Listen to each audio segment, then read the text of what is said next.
So, hello, good evening, and welcome to Talking Dogs on a Monday. As you can see, the main man is off on another holiday, but don't worry, he will be back in time to call the big final home at Shelbourne Park this Saturday night, the 2023 final of the BresBet Easter Cup. And speaking of BresBet, we have their representative, Carl Perry, joining us here this morning. Carl, how are you? Good, thank you. Looking forward to the weekend.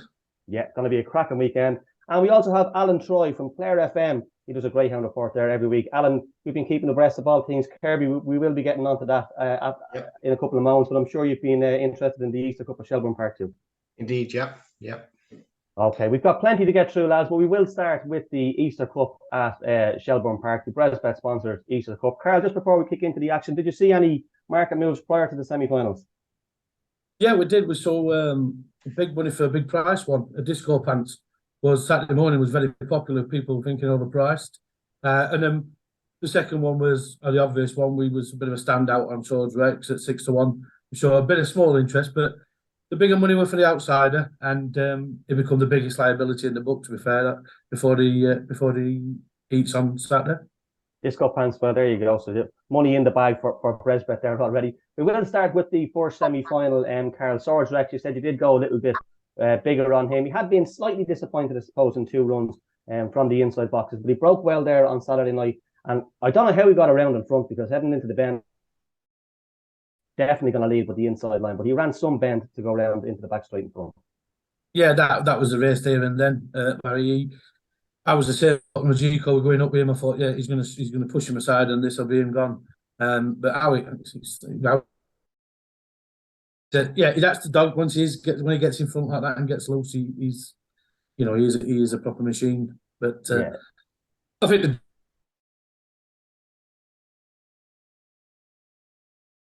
Swords Rex, nothing major the weekend, and heading into the corner, Alan, I just seen with a Derby winner up his inside, and then you'd Ballymacfin, a Derby runner on his outside. I thought he was never going to get around, but he showed some guts to hit the front of the back straight. Yeah, he's just he's just a class act. He's been, I suppose, the best dog in Ireland so far this year, and most consistent. Yeah, to think what was in with him, an English Derby winner, an Irish Derby runner-up, and again other class acts like Toolmaker and All for the Best. Just his class was just prevailed at the end, and like there was a lint in it, so I didn't get to see the race now, but like it makes for a great final with the 6 finalists. Like Bacchus Crystal as well is another machine of a dog, and Trinity Junior has been so consistent as well, and making up then with Galloping Sydney and Toolmaker Wild. It will be an intriguing final, so there'll be great excitement in Shelbourne Park next Saturday evening with it. Yes, next Saturday evening. But just on the first semi-final, Carl, I must mention a dog, All for the Best. He only finished 4th in the semi-final, but going into the back straight, I know he's renowned as a big finisher, but he wasn't even in the picture, and I think he was in front into the escape. He was very unlucky to go out All for the Best. I think it was One Stride. I think One Stride he qualified. He was another. I mean, he caught my eye in the first round. We all know, his staying power, and I thought he was the bet anti-post, and was keep qualifying. Going into the bend on Saturday, I thought we got the perfect 3. We got the front 3 in the market going on together, but the conditions obviously tailed a bit, and Finn, when retiring, I was looking at where the 6 were, and the way we're coming home, he was desperately unlucky not to qualify. You just want to wait until next time you see him over 600. Yeah, look, he's getting no younger, but he come back after a break there, All for the Best, and he seems to be running as good as ever. So yeah, once he step up and trip, he's sure to come on for the extra yardage. Toolmaker Wild, Alan, we know he stays on fairly strongly, and All for the Best was closing him down. But Toolmaker Wild, he was a sort of dog that was always going to qualify a couple of rounds. He's got a horrible draw in trap 6, but I suppose he's one of the dogs that he's not going to go to the bend early, and he could pick up a place late on in the final from the trap 6. Yeah, I'd say if he navigates the first bend and stays out of trouble going down along the back straight, and that he could, definitely could come in the first 3, and you never know what could happen at it as well, like in any race. But a dog with great ability, and again, yeah, trap 6 will be a little bit of a disadvantage to him, I think, but you never know. A final is a final, and he's at every chance. Yeah, it's all about getting there, and he has done there. Just a word on Ballymacfin, Carl. Look, very hard when you have the likes of Swords Rex and Romeo Magico in front of you to try and get past those 2, and then you look in your wing mirrors and you have a Toolmaker Wild and an all for the best. Stories cash out as well. He can't finish fast. So he was always going to have a tough task to qualify into the third bend, although he looked as though he was going to mount some sort of a challenge, but you know that the big ones were coming really. Yeah, I mean, I think he showed in the first 2 rounds that he's been staying on very strong. You know, for me, he looked the finished article this year when he's come back. And obviously, it's hard to tell without being there, but watching the races, it looked like it was very testing conditions, and I think that's probably what's he's done his running, you know, to try and get to them 2 dogs in front, like I say, Class X, and he's just finished him out the last 20, 30 yards, and he's been picked up by a strong team types, which will probably be more suited by that sort of going.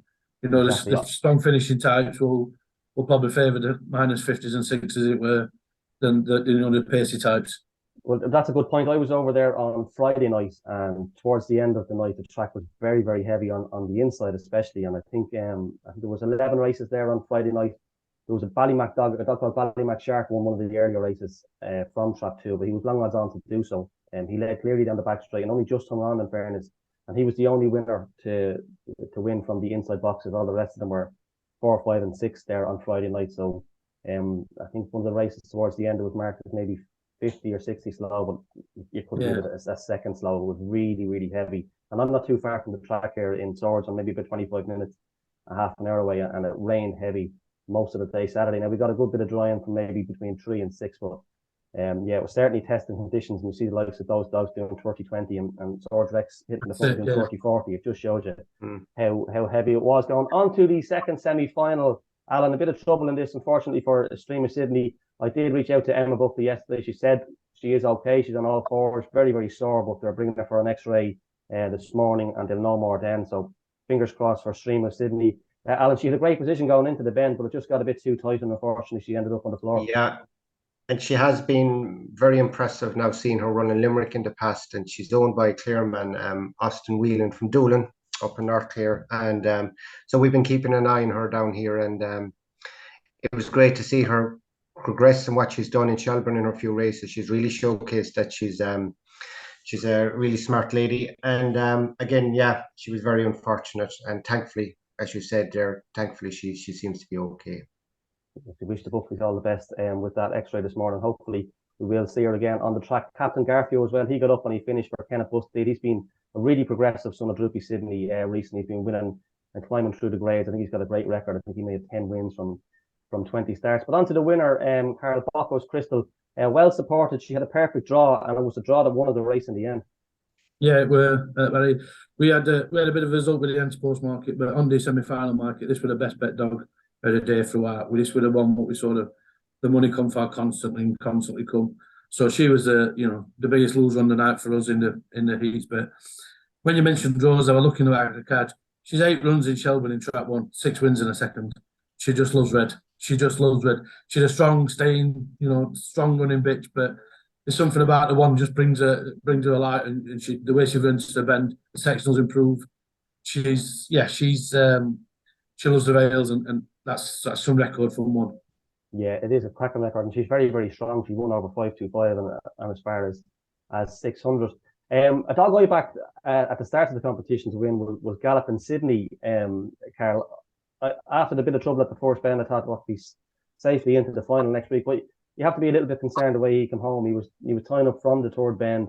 I don't know if he cramped. I don't know if he got a knock. But look, Riverside Kennels are very good at keeping us updated on Twitter, and nothing has come out to say that he's there's anything wrong with him. And he's with the right man if he's to get him back on track next week, Galloping Sydney. But he was a little bit disappointing coming home. He were, but I put him in the same bracket as the first week. The testing ground has beat him.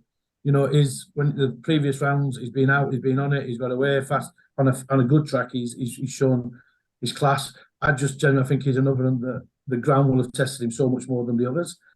I think the reflection from our trading angle that he'd be a big price in the final.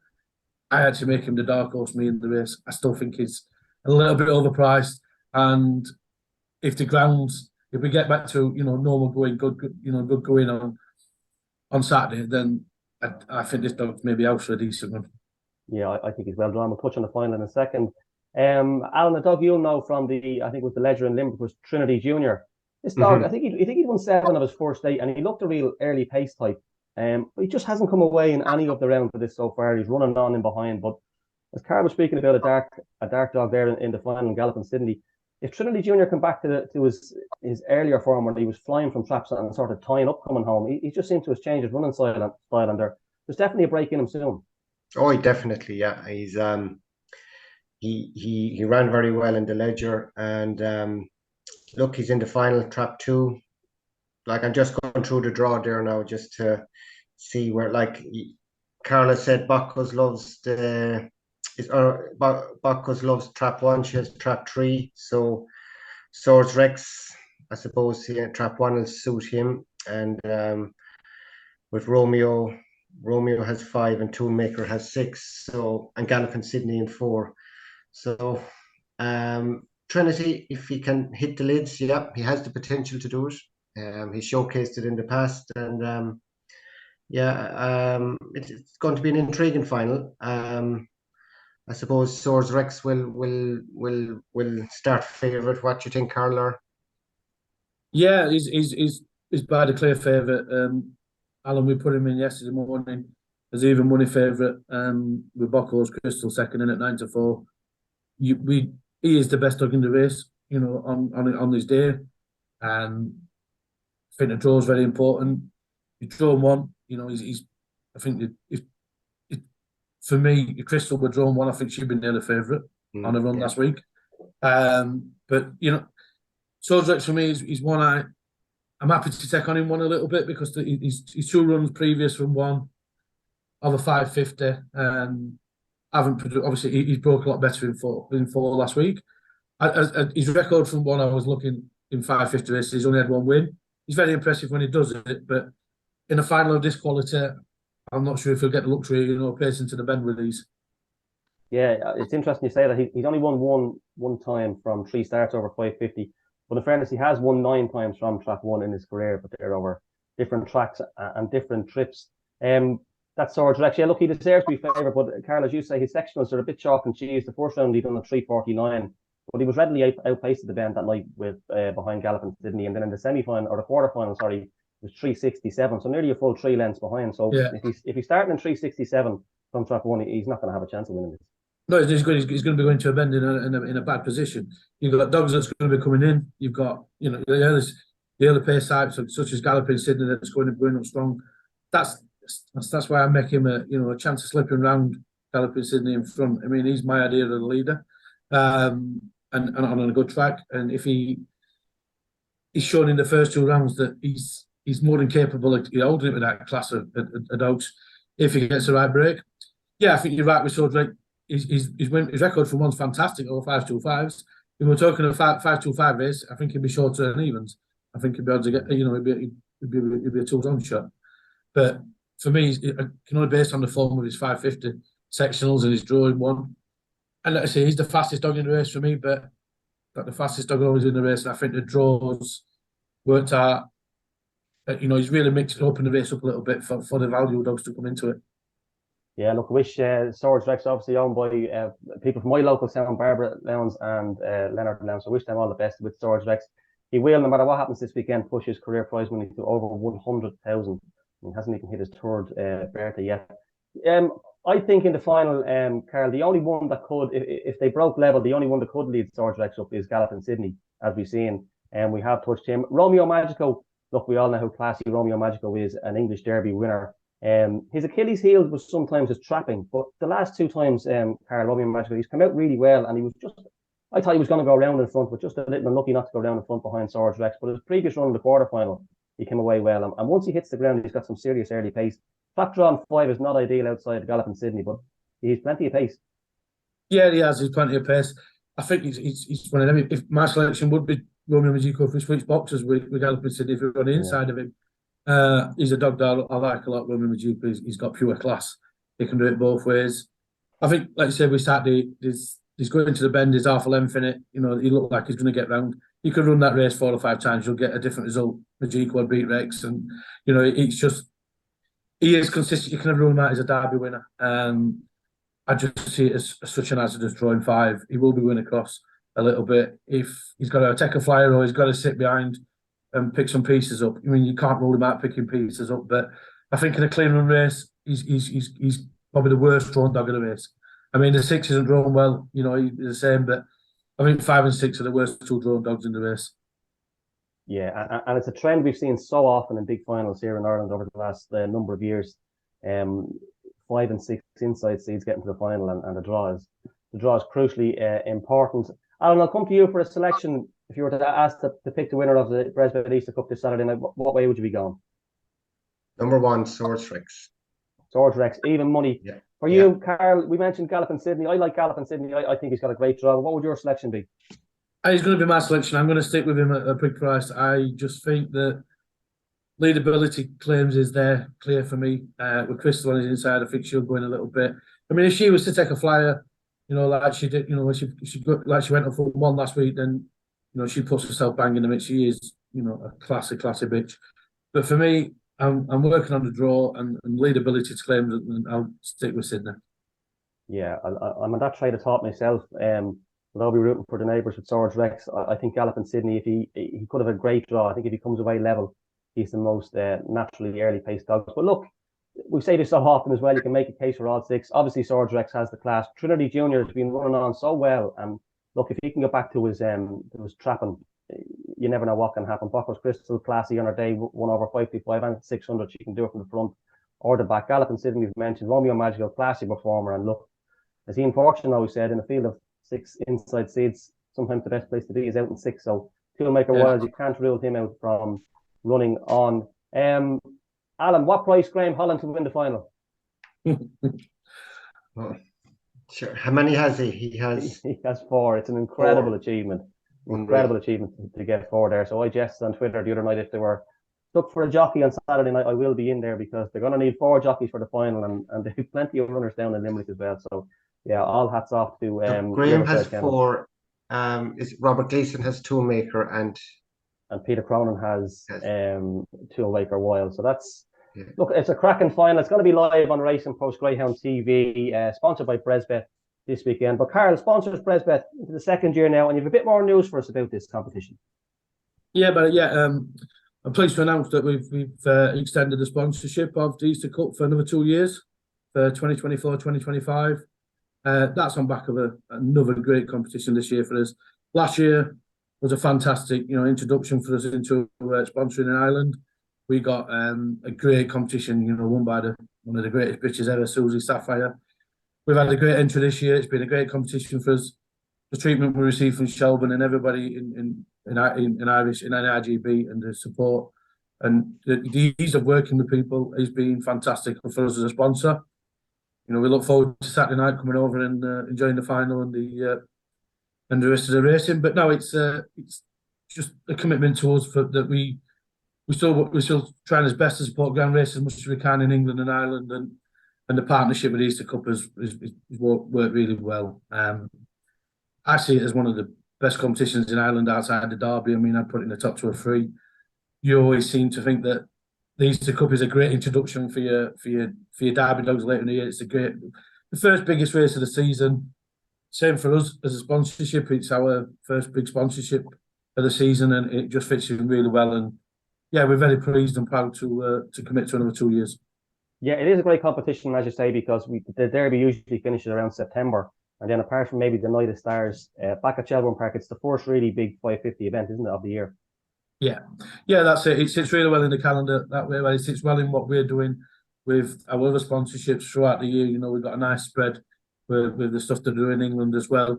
And yeah, it's got so much history to catch to it. It's got so much, it's class around it. So yeah, we're very much pleased to be involved and be, you know, sponsoring such a great competition. Well, fair play. That's great news for Greyhound Racing, and much appreciated by us all here. And big congratulations to BresBet. And I must say, people often whine and moan about not being able to get a bet on. And I did have a fairly decent bet with yourselves last year. Didn't get very far. I was knocked out in the next race, but you can get a few quid on. So there you go. So give BresBet a shout. They're more than accommodating when it comes to a fair bet. And are you coming over next Saturday night yourself? Yeah. Yeah, I'll be there on Saturday. Yeah, I'll be spending a few days in Ireland from Saturday. Yeah, just myself coming on from BresBet, and we're bringing the social media team from Fergal O'Brien as well to help us out. Very good, very good on Twitter. Yeah, exactly. We'll get plenty of clubbies on Twitter Saturday night, I hope. Very good, very good. I'll be there myself on Saturday night, so I'm sure to meet you, and we'll have a bit of crack there on Saturday night. Don't forget the final is live on Racing Post Greyhound TV. So not only was the semi-finals of the BresBet Easter Cup in action this weekend at Shelbourne Park, we also had the second round of the prestigious Con and Annie Kirby Memorial down in Limerick. Alan, we will start with you. Cracking competition as always, and we've seen some magnificent performers again this weekend.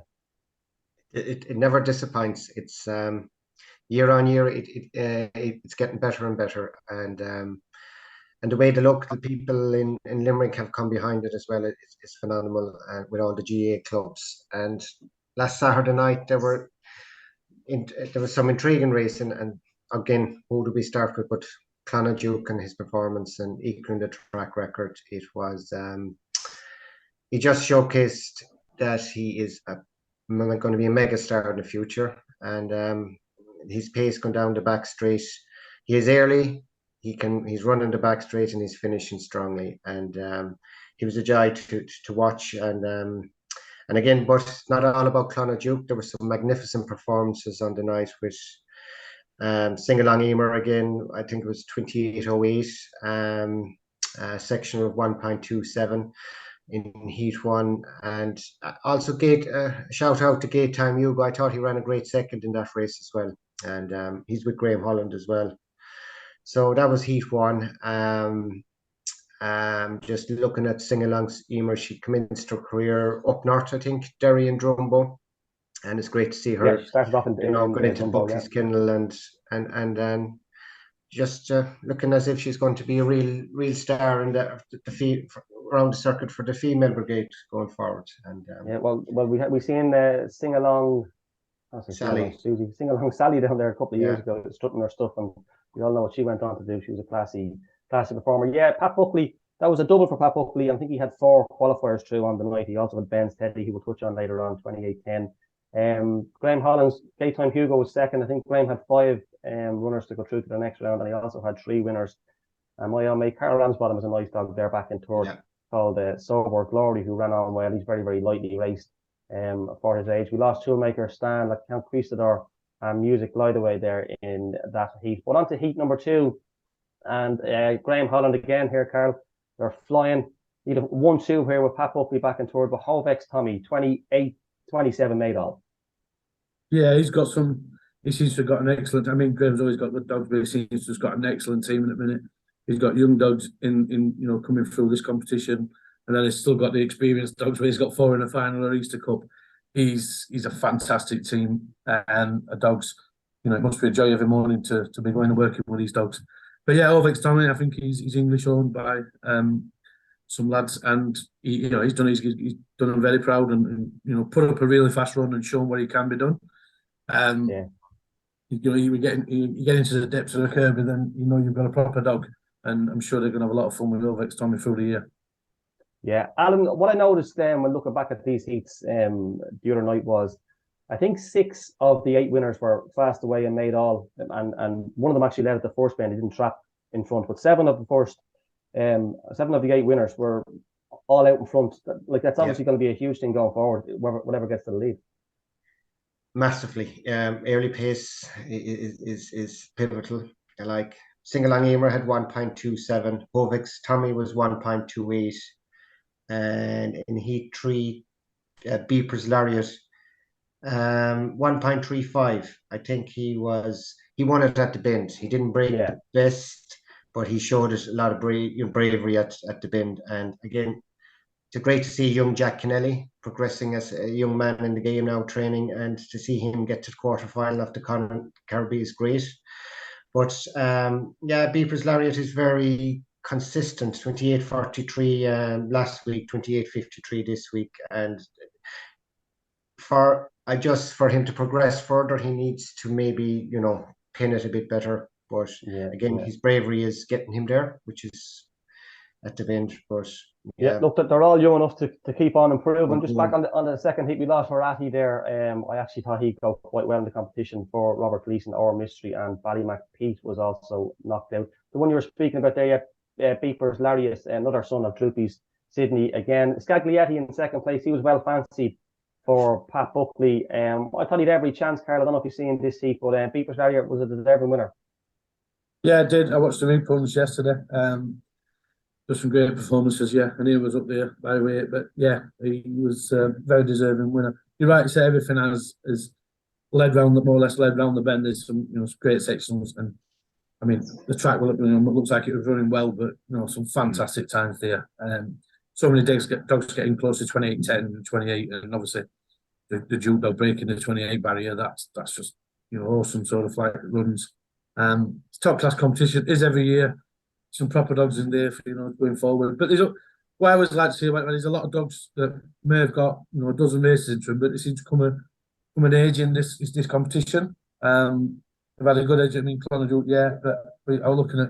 I really like the way Robert Gleason's dog won by Iron Man. And I thought he took a massive step forward in his previous form, and obviously he's enjoying Limerick. But there's so many dogs that come an age in this competition, and for the next 18 months, 2 years, these are your dogs. Yeah, and like Clonard Duke, Alan, he's not really unexposed, I suppose, going in here where you see with the Kirby, you might have dogs with only a handful of runs, but like he won the juvenile derby back at the back end of last year. I think he said 12 or 13 runs, but again, he used to struggle slightly at trap rides. It used to take him a couple of yards to get into his stride, but once he led the other night, I know there was a bit of trouble in behind, but it was not going to matter. 27.95, one of the biggest runs we've seen all year. Yeah, like class act, 12 races, 6 wins, 3 seconds, 3 thirds, and Puppy Derby winner. He's just he's leading us the star of this show now at the moment, and like 12 and a half lengths to win a heat and that in the Kirby, that pace. I can't recollect was so much trouble behind him, but it's just the pace he showed down the back straight was just breathtaking. Yeah, there was a bit of trouble in behind him, but as I say, it wasn't going to matter. It wasn't going to matter a jot. For me, Carol, one of the most impressive winners of the night came in the next heat for Pat Buckley, a dog called Ben's Teddy. The clock 28:10. Now I know Clonard Duke has the headlines with his track record 8-minute run, but Ben's Teddy was the only runner on the night to come from behind. I thought he was slightly held up. If you're being critical now, I think he was slightly held up off the second. I thought he had to check his stride into the third bend, and he came home really, really well. And to do 28:10, as I say, the only dog to come from behind of the night, he was seriously impressive for me. Yeah, well, it has to carry a lot more credit. Like you said, the way he's done it, where he's coming from behind. But the dogs, doing it off the front is one thing, but you say to add a little bit of crowd in and to come from behind in the 28:10, that's another savage run. I mean, he's proved it. I think he's free from free in Limerick, that dog, and he's another one that just, like some showed, he just seems to be coming of age around this competition. That's the beauty about this competition. And yeah, he's another one. Obviously, looks like he's going to be a strong running type. But when he gets to the latter stages, that could be his benefit. With you get a couple of fast starting types in together, what could cut each other's throats, and then he could be the one what's staying on and picking the pieces up. Yeah, good point. Alan, Ben's Teddy, he was a semi-finalist in the race post Greyhound Juvenile Derby at Shelbourne Park that Clonard Duke won. But what's the talk down there about Ben's Teddy? Were you impressed with him at the weekend? Extremely impressed, yeah. And it was great to see someone come from behind in the, as you said, the other 7 were the early pace setters.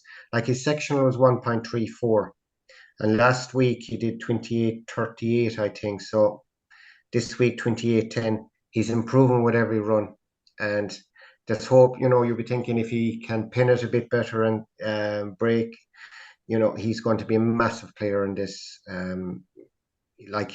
As I said, he's improving every run, and I can guarantee I can see him doing a big run again next week.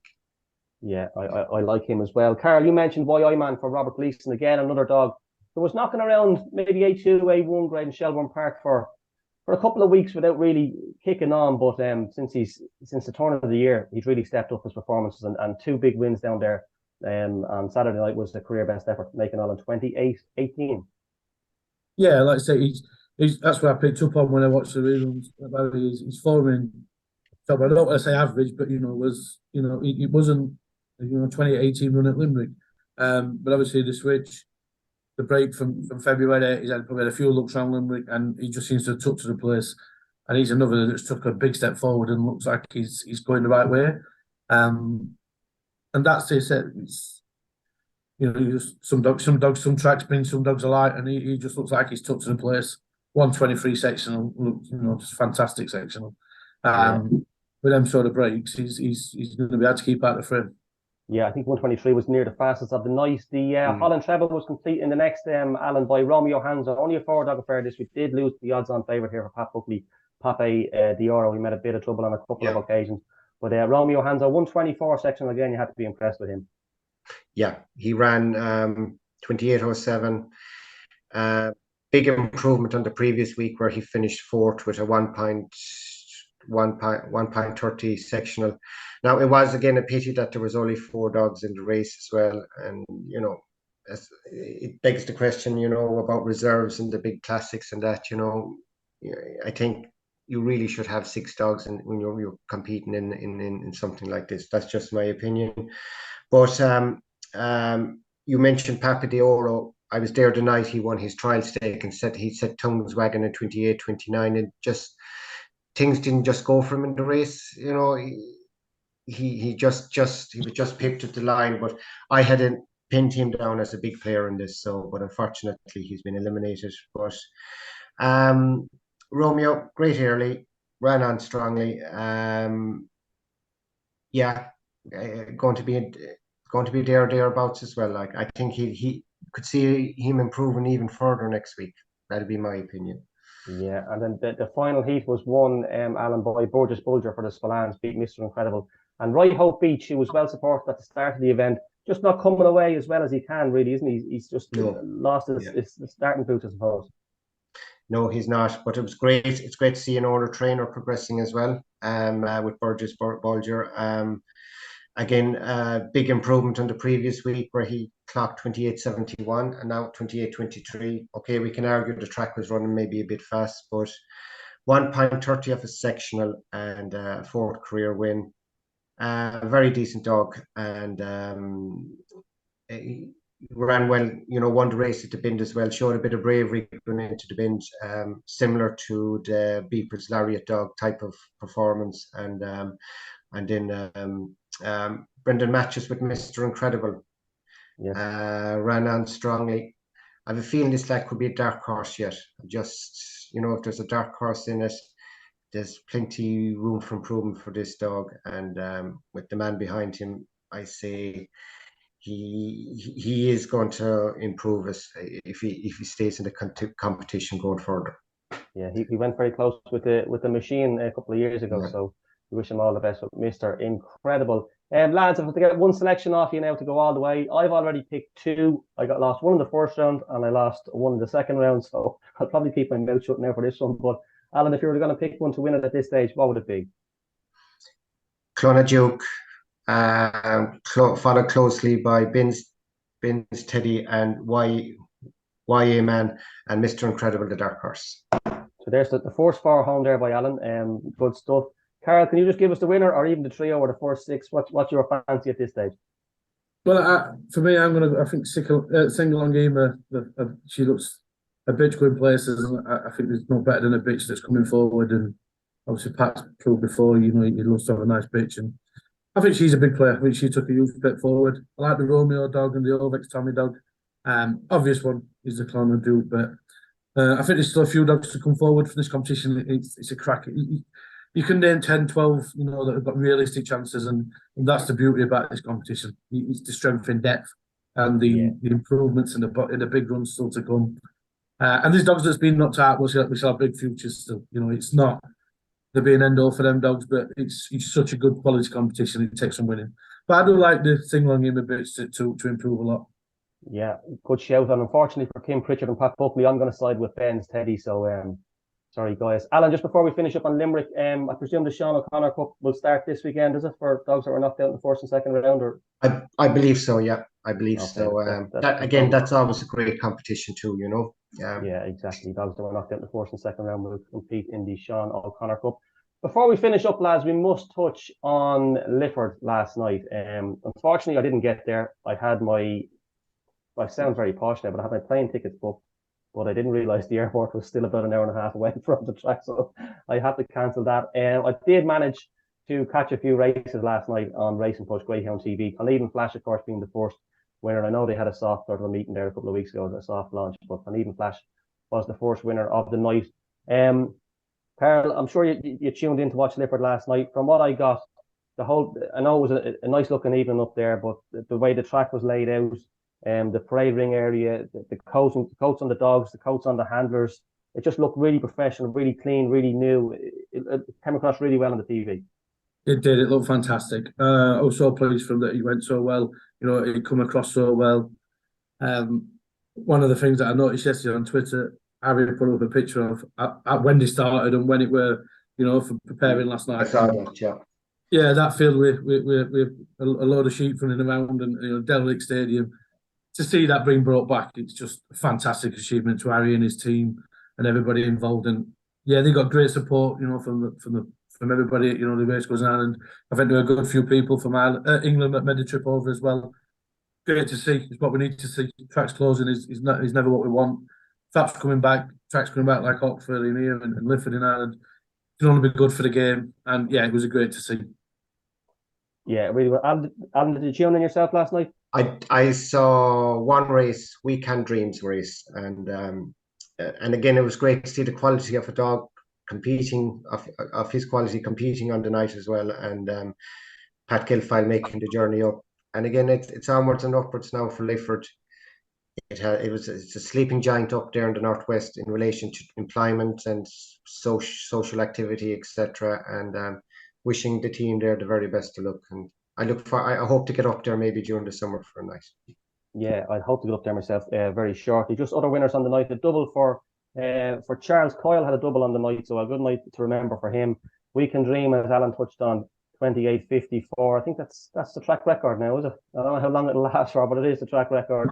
Corback Prince for Rob Gleeson. He's been long time being one of the best sprinters around. He was back to his very best one, winning in 17:30, and Droopy's next one, another star of the tracks around here. She won as well in 31:34. So congratulations to everybody up in Lifford, and we wish them all the very best going forward. Hopefully it really takes off, and we'll support as much as we can. Just a couple of mentions, lads, before we wrap up. Friday night, as I mentioned, in Shelbourne Park, the tracks were very, very slow, running very slow. But a bitch called Paradise Nicabel for Martin Annie. I think she won in 28.80 when I think later on the night the best was about 29.50 and 29.60. So I joked with Martin Lanny, her trainer, after the race, that I think that's a track record run there. She won by about 12 or 13 lengths. Incredible performance. She was a high class bitch, but to do that sort of run on that track. Again, we mentioned all for the best. Carl, we spoke about him, a huge run back in fourth place. He's definitely one to keep on side, heading forward over longer distances. A dog called Cuckoo Fund won down in Waterford on Saturday night. He's won 5 of his last 6, and he's now won 11 of his 20 starts for owner Al Handley and trainer Jonathan Wally. So congratulations to you guys. And then at Shelbourne Park on Friday night, I had a bitch in this myself, no luck, but I'm going to blame the track because she was in track 1. She hadn't got a chance from there. But the bitch that won that, it was an A2 dual distance final, was Fox Mount Block, trained by Lester Powerful, Jack Malloy and David Kent. That's now 8 wins from 17, and she won that final in 31.98. And I genuinely think the track could have been a second back there on Friday night. That's it. Alan, thank you very much for your time. What's the week's plan for you ahead? Will you be heading to Limerick at all? Yeah, I'll be going this Saturday night, and I'll be there for the final. Yeah, that's the plan. Good stuff. Good weekend ahead. And Carl, great news now. BresBet are sponsoring the Easter Cup for the next couple of years, and I look forward to seeing you at Shelbourne Saturday night. Yeah, can't wait. When we look forward to it, and hopefully the weather gives us a better, an even more playing field for the, the rain stays away, and we get a decent track for the final, and a great supporting card. Yeah, have a great night, Carl. Enjoy Dublin. Once I'll be there, he'll have a great night, or a miserable night, whatever way you want to look at it. Don't worry, this weekend it's supposed to be the first round of the Puppy Oaks as well at Shelbourne Park on Saturday night, as well as the final of the Easter Cup, the BresBet Easter Cup, and I'm sure it will be a cracking supporting card. So that's it from me. Alan, thanks very much for your time. Carl, thank you. I'll see you on Saturday night. Thank you for listening, and we'll talk to you again soon. All the best.